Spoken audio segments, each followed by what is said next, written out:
Why, hello there. Good afternoon. It's afternoon for me right now. Okay.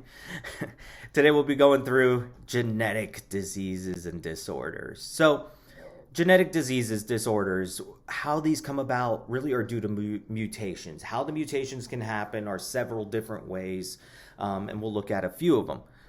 So, we can have something as simple as deletion or addition of just a gene, okay, or deletion or addition of an entire chromosome. So, are mutations necessarily bad? No. Okay. We'll look at one that can have benefit. Most are bad. Okay. We'll look at, adding a chromosome. So, for example, Down syndrome. That's adding a chromosome. That's trisomy 21. That's 3 chromosomes on chromosome 21 instead of the 2.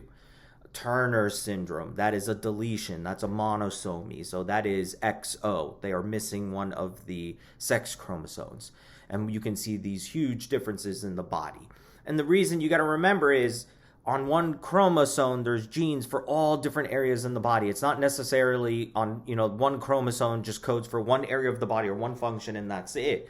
It's coding for all these different areas. Okay, so when you add information or delete information, it can be devastating. And it doesn't take much. Okay, so what triggers mutations? Environmental, genetic, you and your luck. Not in all cells. So are mutations in all cells passed on to the offspring? No. Really only the sex cells. If the sex cells are mutated, you can pass that on. But if I mutate my skin cell, I got melanoma, I'm not passing that on. Okay? And what's the end result of the mutation? Usually it's bad, okay? So usually it's cancer, but there's genetic disorders of all kinds, birthing defects, and whatnot. And then sickle cell trait is what we're going to talk about. That could be considered good, I guess. So mutagens. What are mutagens? They're just things that alter our genetic composition. So radiation, it destroys DNA. It alters DNA, and that's why we use it, in treatment of cancer. We're destroying that cancerous cell's DNA. Downside to radiation treatment is increased risk of developing cancer. We're getting better at it. We can really target it, stuff like that. But that chance is there. Chemicals, smoking, drinking, any of that. Carcinogens, those can alter your DNA. UV radiation, so it can alter the DNA in your skin cells and you develop basal cell carcinoma or melanoma of the skin from being out in the sun too much. So those bad sunburns, stuff like that, those are risk factors. And it doesn't matter what color your skin is, you are at risk. Yes, melanin protects, but we don't have tons of melanin everywhere, okay? Like your fingernail beds. That's a high risk area if you're a darker skinned person. But even then, tops of the ears, stuff like that, the unwell protected people like me, we are at higher risk, okay? So I'm out cutting the grass, I wear a hat. So I think it just makes me look really cool, with my straw hat. My wife just standing in the background, just shaking her head. She judges. It's rough. Anyhow, spontaneous mutations, you and your luck. These could happen. It's a range. It's an estimation. We don't know accurately how often this happens. Okay. When your DNA rewrites itself during mitosis, it's pretty rare for it to make an error. It can repair it, but not the best at it. Okay. Xeroderma pigmentosum, this is an error in the repairing. So instead of, let's say, our DNA, we have A, T, G, C. A pairs with T, G pairs with C. And let's say DNA polymerase is coming along and it's reading, it's like, oh, there's an A, there's a T, there's a G, there's a G, there's a C, there's a blank. Uh-oh. So what does it do? Let's say that blank was supposed to be an A. It just sees a blank and it goes, I need to put something there. I'll put a G.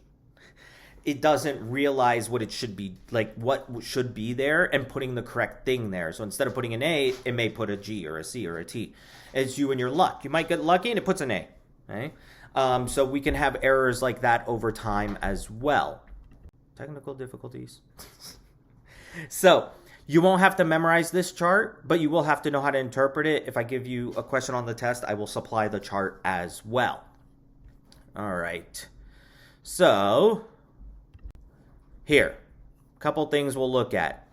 Base pair substitution, these are point mutations. They can be silent mutations, okay? So this is all three of these.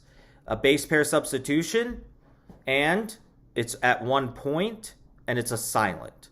So it should be CUC. That's our original mRNA strand, the top strand. The bottom strand is CUA. Well, CUC gave us leucine. CUA gave us leucine. This is a silent mutation. You wouldn't know you had this. If someone like sequenced your DNA and then went back years later and sequenced it again and caught it that way, that's really the only situation you're going to know about it. So there's safety net. There's redundancy in the codon. There are 64 codons, but there are only 20 amino acids. So this redundancy helps protect us.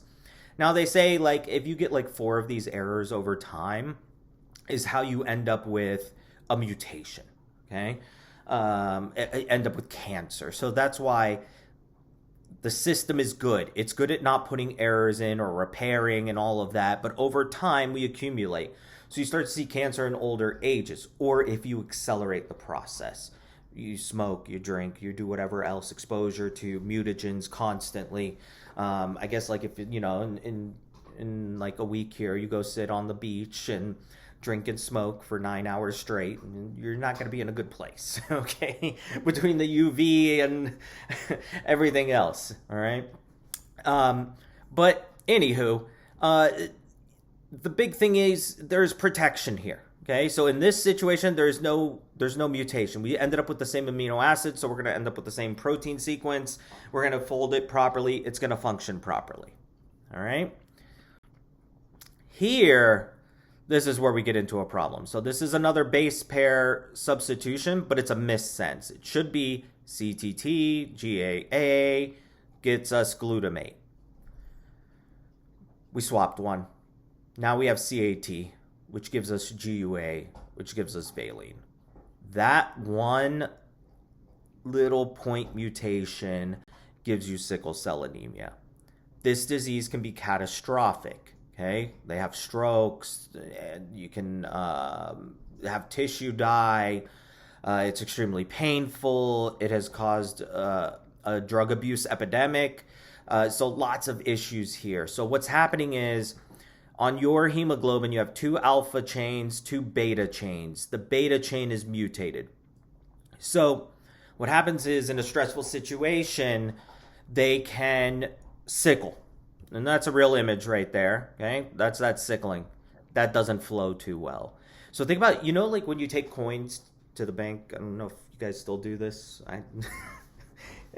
You would get these little like paper tubes and you put the coins in there and you stack them one on top of each other and then seal it, and they would know exactly how many coins are in there. And you can trade it for cash or deposit or whatever. In some of your capillaries, that's how small one red blood cell fits down the capillary. They stack on each other. So what happens is if you get this crooked one going through, it catches, it gets stuck, there's no flow beyond it, there's no oxygenation of tissue beyond it. That is a problem. There's your stroke, okay? My wife had a patient many moons ago. My wife's a pharmacist, clinical pharmacist at a hospital and at Northside, Maine. And they had a patient many years ago, came in, sickle cell patient. He had priapism. He had an erection that would not go away for hours. And so there was no blood flow through there. So the way that system works is you dilate the vessel coming into the penile tissue, and it compresses the veins, and it fills and causes the erection. Okay? Well, on the backside of that, the sickled cells occluded it completely. So they gave injections to constrict the vessels coming in to try and reduce it. It would not react. They ended up having to sedate the guy and do a couple hundred micro injections to save the tissue. So there's that problem. The problem, with tissue death. the problem with the drug epidemic. Patients come in and they mimic that they're having a crisis. They do have sickle cell disease. They have a history of it, and they'll just mimic that they're having a crisis to get pain meds. And the easiest way to spot them is they walk in and they're like, yeah, morphine doesn't work for me. I need Dilaudid. Like, they go straight for the big gun, or they'll say, I'm allergic to morphine. I can take Dilaudid. And that's just not how that works, okay? So there is that situation there. Now, I said there could be a good mutation. So here, there is sickle cell trait. Sickle cell disease, they sickle. Sickle cell trait, they don't. What's unique is they're immune to malaria. So Plasmodium cannot replicate appropriately in there. It needs cell membrane to go and pull. It's dysfunctional, just enough to where they can't use it, but not enough to sickle. And so there is a population that is immune to malaria. Okay? Pretty neat. All right. Nonsense mutations. These are a problem. So this is where we get these stops. So traditionally in your mRNA, it should start with AUG. That is methionine. One second.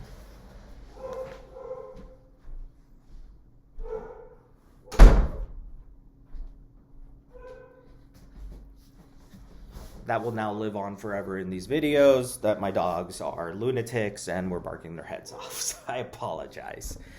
All right. So what happens here is we start with AUG. That's the traditional. Now, whenever I give you guys one of these, it's not going to be like that because I want you to be able to look at it, identify stuff. All right. And then there's 3 stop codons: UAA, UAG, UGA. These are to tell the ribosome, this is where you stop reading this stretch of information. So we give it a start to signal the ribosome where to start, and then we give it a ending, okay? The problem here is when it gets shifted to the wrong area. The rest here is never read. So we have a UGA right in the middle here. After that is not read. It is a missense mutation. It is a truncated protein. Now, where it lands can cause alterations in the level of disease, if you will. If it's at the very end, it may not be that bad. There may be some function in the protein. If it's the very beginning, devastating, okay? And so this is like how you could end up with, like, early termination of a fetus. Something is not written correctly in there. There's early stop codons, something like that, and it just self-terminates. It's non-functional, okay? All right, frame shift mutation. So this is either due to a deletion or addition. You should have addition in there as well. So here, this is a deletion, okay? And so we're missing a U. And because we're missing a U, everything changes downstream. So now instead of CUC, we have CCC. So you would see a difference there. You have CAU, instead we have AUA, and so on and so on and so on. The entire amino acid sequence is altered. Once again, where this lands in the gene could alter how the protein functions, the level of disease, and whatnot. Cystic fibrosis is an example of that. There is a deletion. 1 in 3,000 children potentially have it, okay, born with it, and the highest in Caucasian. So whenever you look at pathology, a lot of times we find, through studies and whatnot, that certain populations are at higher risk. Now, that doesn't mean it only happens in those populations. It's just, for some reason in their genetic coding, we see higher rates, okay? Oh, here's our insertion or addition. I separated them. I was thinking ahead. I forgot. Anywho, so same thing here. We have CUC, and it said we added an A in here. So everything, including the first amino acid here, is altered. Everything downstream is changed. So either you have deletion or addition, and these are frame shift mutations. Altered chromosome structure. So we will have our normal chromosome and then we're shifting it. We're doing something. So deletions. We're, duplications. So same thing as insertion. Translocations. We take a piece of a chromosome and we shift it to a different area or swap to. This is a problem. Inversion. A chromosome is part of it is just swapped inside of there, flipped over. And then repeats. So an example of a repeat is Huntington's disease. This population will have CAG put in there repeatedly. CAG, CAG, CAG. So this is like an older chart that I had found, and they were saying like, if you have 10 to 35 CAGs repeating, you're normal. 36 to 39, you're at increased risk of Huntington's. 40, you're going to have Huntington's. And so Huntington's is an interesting disorder. It is a dementia-causing disease. It hits later in life. If you guys ever watched House MD, in the later seasons, he had like a couple doctors working under him. I remember he used to call her number 13. She was one of the doctors, I guess, because he had like a whole bunch of them and he just picked them by number. He didn't want to learn their names. It's House. It's a great show.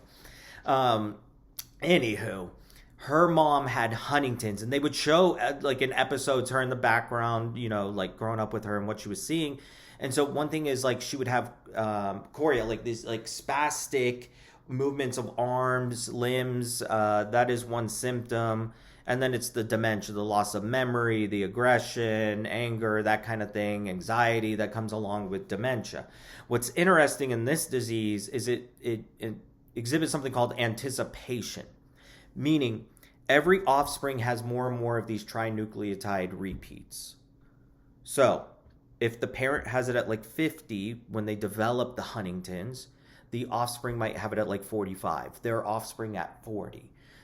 Because of the increased amount, it comes in earlier.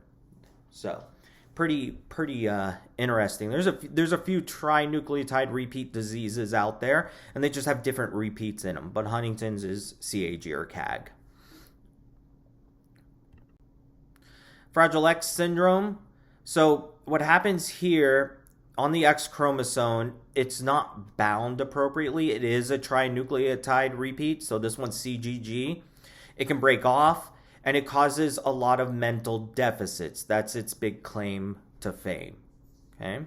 So this is on the sex chromosome causing issues as well. Typically more often in males versus females. Why? Males only have one X chromosome. Females have two X chromosomes. They turn one of them off. So they could just randomly turn off the bad one and use the good one. So on the sex linked, you always see that females have a 50% less chance, or males have a 50% more chance of exhibiting the disease. So one of the other most common ones is color blindness. Males tend to have way more color blindness than females for that reason, because it's on the X chromosome. All right. And if you can't see this is red and blue, you may have some color blindness. Translocation. So this is where we're swapping genes. So one of the most famous ones is called the Philadelphia chromosome. This is a translocation between chromosomes 9 and 22. It causes chronic myelogenous leukemia, CML. So 95% of patients that have CML have this 922 translocation or Philadelphia chromosome. Okay? It happens randomly in body cells. It's not inherited. All right, so a couple different diseases here falling under the different types of mutations. You should know this. It's fair game. Okay? You don't have to go into detail what the diseases are. We're going to go through a lot of these throughout the semester. I actually think we go through every single one off the top of my head. I'm pretty sure. Okay. Homologous chromosomes. What this is like, say this is chromosome number 1 from mom, chromosome number 1 from dad. They are duplicated, okay? And we will swap corresponding genes. That's why, it doesn't matter how many times a couple tries or has kids, they will never have a clone of a previous kid, because we mutate our genes. when you are generating the egg or the sperm, you swap bits, you mutate it, it's different. I don't know if you know who the Duggars are, but they were like a big like reality TV family, and they had 20 something kids. I think they were trying to create a clone. It didn't work out. Okay. There was actually a neat documentary about them recently, and they were interesting. A lot of stuff was hidden about them, apparently. Anywho. So, autosomes, these are chromosomes 1 through 22, those pairs, and your sex chromosomes are the 23rd pair. Okay? So, if there's missing, for example, or extra, we can see altering in those in disease. Okay, so for example, here's Klinefelter's. Klinefelter's is XXY. It's a trisomy of the sex chromosomes. They tend to be boyish-like. Okay, they do not have functional testes or ovaries typically. They tend to have gynecomastia and then be tall, lanky, kind of think like boy, kind of a little bit into puberty. Testosterone hasn't fully kicked in, but they're starting to get tall, lanky, that kind of thing. That's kind of the mindset there. Okay? And this is decently common. That's statistically speaking, that's not a crazy amount. All right. Mitosis versus meiosis. You guys have gone over this, I'm sure, but just quick refresher. Mitosis is body cells replicating.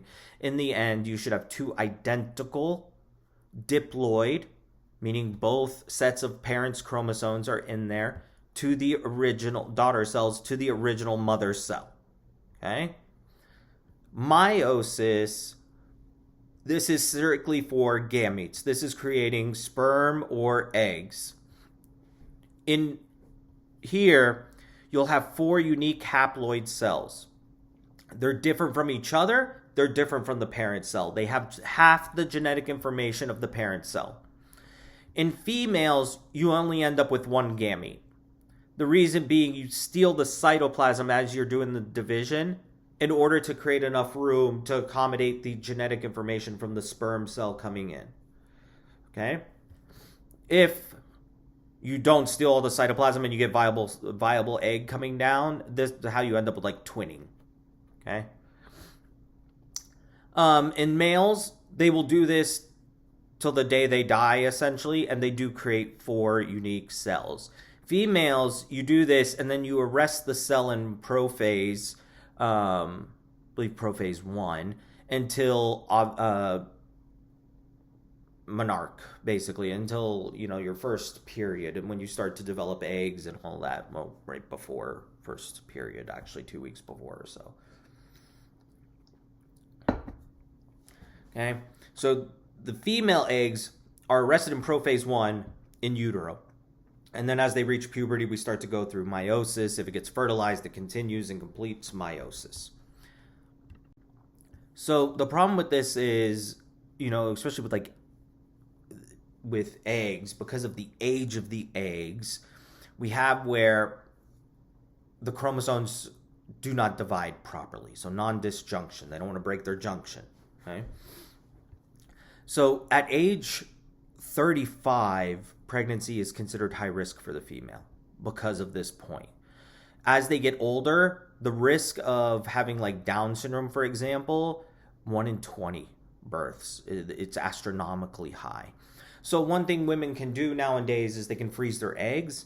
By freezing them, they protect them. They keep them at a younger stage in life, if you will. They're not aging the same.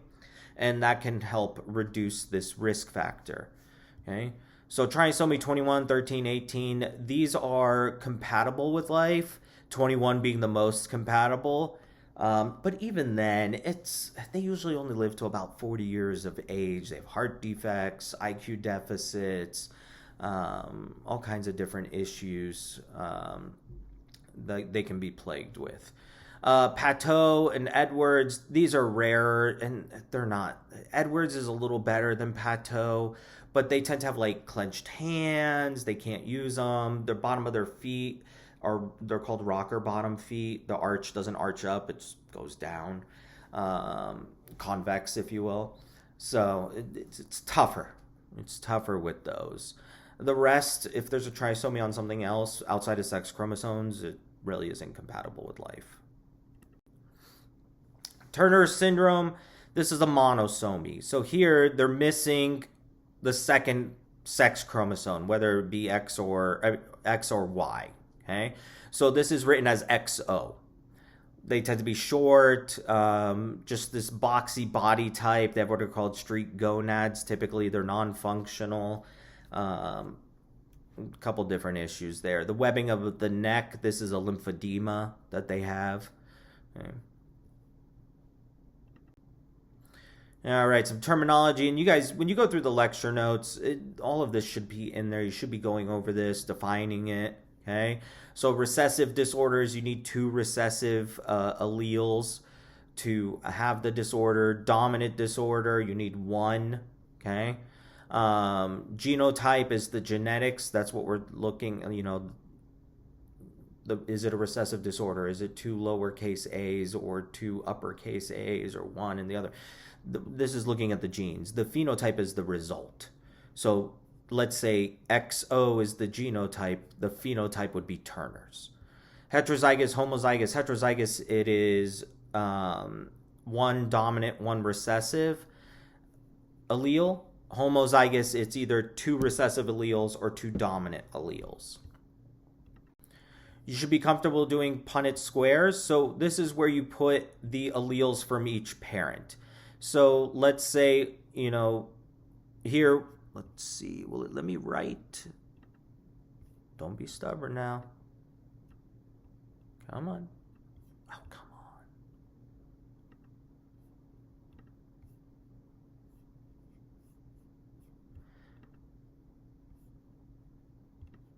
Hey, there we go. So let's say parent number 1 is heterozygous for some disorder. And then let's say parent number 2 does not have the disorder, and this is a recessive disease. Okay? If it is a recessive disease, neither parent has the disease. The first parent is a carrier. They don't exhibit the disease, but they carry the genetics for it. Okay? Carriers are only seen in recessive disorders. And then all you do is you cross multiply. So this first one, I'm taking the box to the left of the box and above the box and combining that. This kid would have 0 probability. If the kid came out and they were this box, they're a carrier. This one will be the same. And this one will be the same as the box above it. So in this situation, if I ask for genotype, you got to give me 50% are dominant. Okay? And you would write like AA. It's going to be multiple choice, so you would just select. All right? And then 50% would be carriers or heterozygous. Or you could do 2-to-2 ratio, and you just got to tell me what it is. Okay? So it could come either way like that. That's if it's a recessive disease. If it's a dominant disease, parent number 1 has the disease, parent number 2 technically doesn't exist, but they also have the disease, and every offspring has the disease. So in dominant disorders, typically you can't have this situation. This means death. They usually die in utero. Okay? I don't think there is a disease where they have a double dominant like that. All right? Okay. So, autosomal recessive disorders, you typically see this from childhood. All right? So albinism, they're lacking melanin function. PKU. So this next one, phenylketonuria. This is PKU. They can't break certain substances down. So like if you drink diet drinks, you'll see on it, it says like contains no phenylketonureics. And that is, for them to know that, it says it does contain, that they shouldn't consume those things. I'm having Coke Zero and it's glorious. There's nothing like Coke Zero on some ice. I don't know about y'all. I can only have so much. I gotta limit myself. Cystic fibrosis, which we looked at, and sickle cell we looked at. Okay. Dominant disorders, there's a lot here. These typically develop, or you see them, identify them later in life. So like familial hypercholesterolemia, this astronomical cholesterol levels, Huntington's that we talked about, neurofibromatosis. So these are these lesions that they'll grow. It can affect their hearing, all that kind of stuff. Marfan syndrome, this is a collagen disorder. They have super long fingers. They have what's called pectus excavatum. The sternum here is caved in. They typically have aortic aneurysms. I remember reading something, they speculated that Abraham Lincoln had it. And usually with Marfans, they only live so long before that the aorta just ruptures because of the collagen defect. And so basically they were like, if he didn't get assassinated, he would have died anyways if he truly had Marfans. Marfans is a cousin of Ehlers-Danlos, EDS. That's another collagen defect. And then the other really cool one is osteogenesis imperfecta. If you're a movie person, Mr. Glass. So the guy that Samuel L. Jackson plays, the character that he plays in some of these movies, where his bones just break very easily, that is a cousin of this disease where they just don't have collagen in like their bones, and so they're brittle and they just snap. Doesn't take anything. Achondroplasia, this is dwarfism. Okay. Sex-linked disorders, hemophilia, this is a bleeding disorder or clotting disorder, we should say. Duchenne's muscular dystrophy, this is a protein dysfunction in muscles, and it basically starts in their legs, climbs up to diaphragm, and that's it. Okay. And then color blindness, we mentioned, can't see certain colors. So, epigenetics. Epigenetics is, in the very beginning, you're one cell. And as that cell divides and differentiates, and you decide what that cell is going to be, you start to turn things off or on for that cell lineage. This is what creates the difference between identical twins. They're still a little different, right? They don't have the same fingerprints, for example. And over time, it creates these little bit of differences that you carry on. Like, for example, if in my skin cells, I don't want acid production. So when I start making those first skin cells, I turn that off. And every cell after that, I don't need to think about it. Like, my system doesn't need to think about it. It just turns it off, turns it off, turns it off. The problem is if you turn it on when it shouldn't be. So that's where, these oncogenes and tumor suppression genes come into play in controlling that. Methylation. Methylation, we tag on a methyl group because it is not polar. It's nonpolar. Okay? And so water can't break it down. We attach it to a GC pair, and it turns that off. If it unmethylates at some point, now that coding can be written, hence cancer. Okay? So that is the problem. So one of the, they talk about like treatments, like how do we turn stuff back off that shouldn't be on, that is now coding and causing cancer. Okay? And that's the end of this section.